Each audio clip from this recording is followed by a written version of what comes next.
ምንድነው? ወይኔ ጉዴ! ምንድነው የሰራው? ሚራ በሚያሳዝን ሁኔታ ጽንስ ወረደባት። ይህ የሆነበት ምክንያት ደግሞ በሉወና ላይ አሲድ ስለደፋችባት በቀልን በትንሹ ማየት አለባት። ሚራ ከስህተቷ እንድትማር የግድ አንድ ነገር ማድረግ አለብኝ በማለት የሆነ አሲድ በክሰል ማንደጃ በማድረግ ከአንድ ክፍል ለረጅም ጊዜ እንድትቆይ ያደረገቻት። ላብላብ እያላት ባካችሁ ድረሱልኝ እያለችም እየተዳከመች ሳለ ሉወና ግን ወዲያውኑ በሩን ልትከፍትላት አልቻለችም። ማንም ሊደርስላት አልቻለም። በዚህ ሁኔታ ሚራ ለረጅም ጊዜ ከአንድ ክፍል ከጭስ ጋር ተዘግታ መቆየቷ በጽንሱ ላይ ከፍተኛ ጉዳት እንዲፈጠር አድርጓል። ምንም እንኳን የኋላ ኋላ አድናን ደርሶላት ወደ ሆስፒታል ወስዶ የተወሰነ እርዳታ እንዲደረግላት ቢሆንም በስከ መጨረሻ ግን ጽንሱን ልታጣው ችላለች ማለት ነው።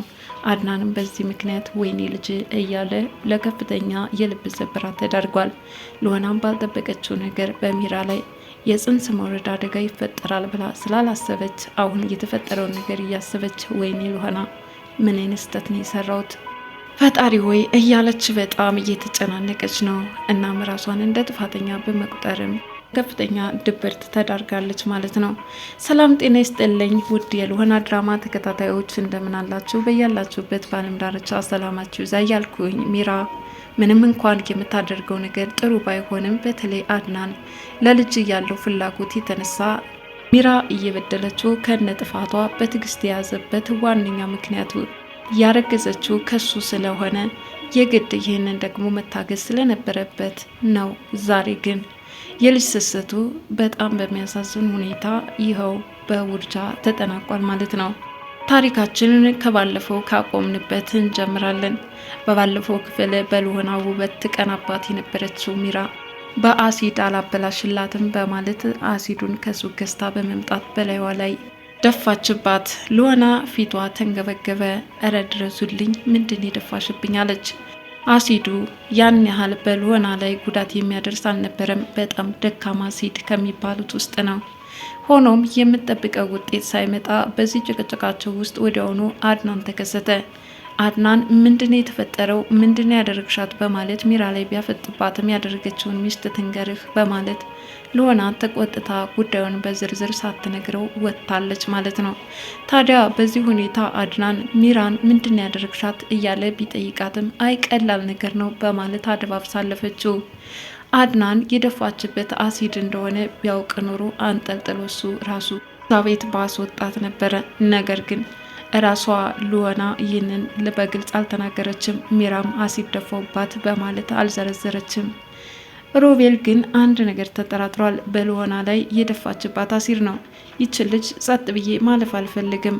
አንቺ ምንድን ያደረግሽባት? የኔ ሉወና እወዳታለሁ እኮ ፍቅረኛ እንዲከፍቷትና ስታለቅስ ማየት አልፈልግም እያለ ሮቤል እጆቹን አዘጋጅቶ ተቀምጧል። ይሁን እንጂ ሉወና እንደዚህ በንዴት እየተንጨረጨረና ጎን በመሆን ሚራን ለማጥቃት ቢፈልግም ለኔ ተው፣ ይሄንን ምንም ነገር አታስብ፣ ለሚራ እኔ በቃታለሁ በማለት ሮቤል ጣልቃ ገብነቱን እንዲያቆም አደረገችው። ሉወናዬ አንቺ አልሽኝ እንጂ ለሚራ እኔ በቃታለሁ፣ ደግሞ ይችናት እንዴ ከአንቺ ላይ አንድ ነገር የምታደርገው እያለ መንቀዥቀዥ ጀምራል። ይሁን እንጂ ሉወና አርፈ ተቀመጥ ብለዋለች።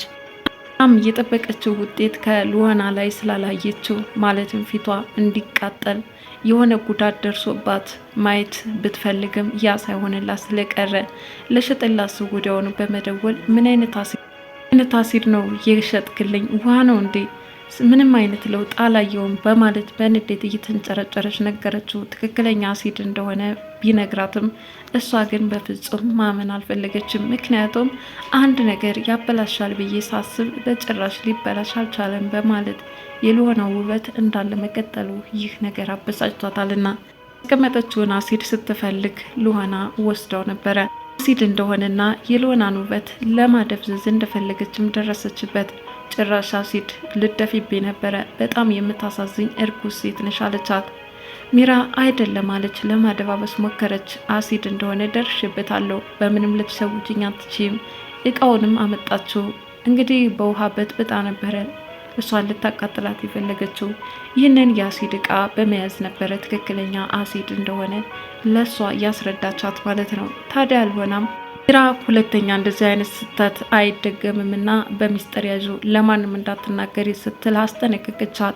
ሉሀና እሺ ጥሩ ነገር እንዳደረግሽ ሁሉ ማንም እንዳይሰማብኝ ስትይ አታፍሪም እንዴ?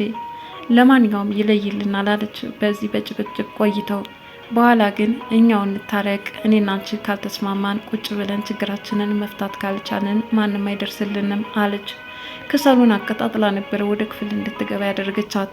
ታዲያ ገና እየተቀጣጠለው ምድጃ ስታይ ምን ነው ማንደጃ ወደ ውስጥ አስገባሽ አለቻት። በላይ ላይ የደፋሽው ውሃ ብርድ ብርድ እያለኝ ስለሆነ የግድ ራሴን ማሞቅ ስለነበረብኝ ነው ይህንን ምድጃ ያስገባውት አለቻት። ራም እኔ ግን አይመስለኝም፣ ለምን ወደ ውጭ አታወጪው ነው? ተይውማ ግድ የለሽም እዚሁ ይሁን አለቻት። ታዲያ ውስጥ እንድትገባ እንድትቀመጥ አድርገቻት። ከፍተኛ ጉዳት የሚዳርግ የሚታጠን ነበረ። ከአንድ ክፍል ቁጭ አድርጋ ሚራን ስታጥናት ትቆያለች። እሷ ከውጭ ሆና የሚራን ጩኸት እየሰማች እንግዲህ ምንም ላደርግሽ አልችልም፣ ጭካኔ የተማርኩት ካንቺ ነው። እኔ እንዳንቺ ባልሆንም ማለትም የሰውን ልጅ እስከ ሞት ህቅታ ድረስ መበቀል ባልፈልግም በትንሹ ግን መቅመስ አለብሽ። በሰው ላይ ስታደርጊው ቀላል የሆነው ነገር በአንቺ ላይ ሲደርስ እስኪ ምን ያህል እንደሚያም ሞክሪው አለቻት። ግን እባክሽን እያለች ከዛ ክፍል ከተዘጋችበት እንድታስወጣት እየተለማመጠቻት ነበረ። ሉሀና እንግዲህ ይለፍልሽ በማለት ከወደ ዳር ቆልፋት ወደ አድናን ክፍል ታመራለች።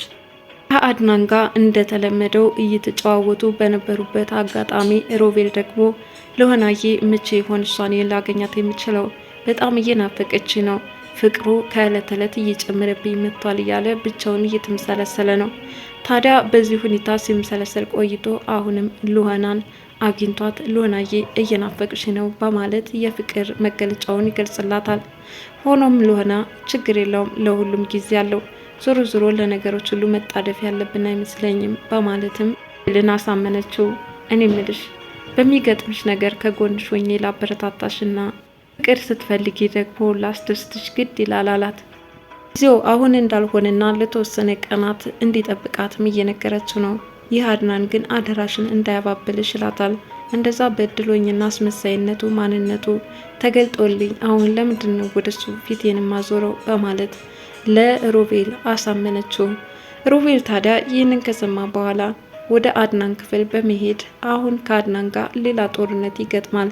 ና ራስ ውረድ፣ ሉሀናን ምን ብልሃት ነው ፊቷን ወደ እኔ እንድትዞርብኝ ያደረካት? ሉሀናን ብዙ ነገር ብያታለሁኝ።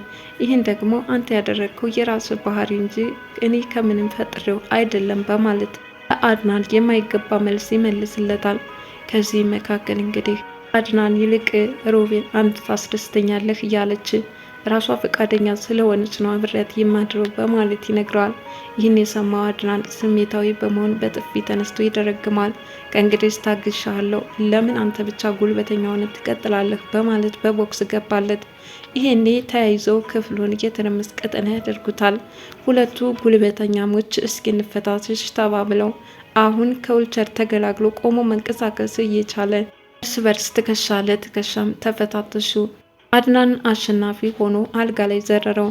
እንዲህ ተናንቀናል ማለት ነው። አንተ ተነስተህ እኔ ላይ ቦክስ ካነሳህ ወይኔ ሰው አይደለውም በማለት አድናንም በሮቤል ድርጊት እጅግ በጣም አዘነ፣ ልቡ ተሰበረ። ግድግዳ ተደግፎ ራሱን ሲያጋጭ ቆየ። ሮቤልም በዚህ ሁኔታ ተናዶ ወደ አንድ አቅጣጫ በመሄድ ሉሀና የኔ ቆንጆ የኔ ትሆናለች እያለ ነው። እና ሉሀና እንደተለመደው ሲመካከሩና የሚያደርጉት ነገር የሚከፍሉት መስዋዕትነት ሁሉንም ለፍቅር እንደሆነ እያወሩ ነው። ታዲያ በዚህ ሁኔታ ሲያዳምጥ ቆይቷል።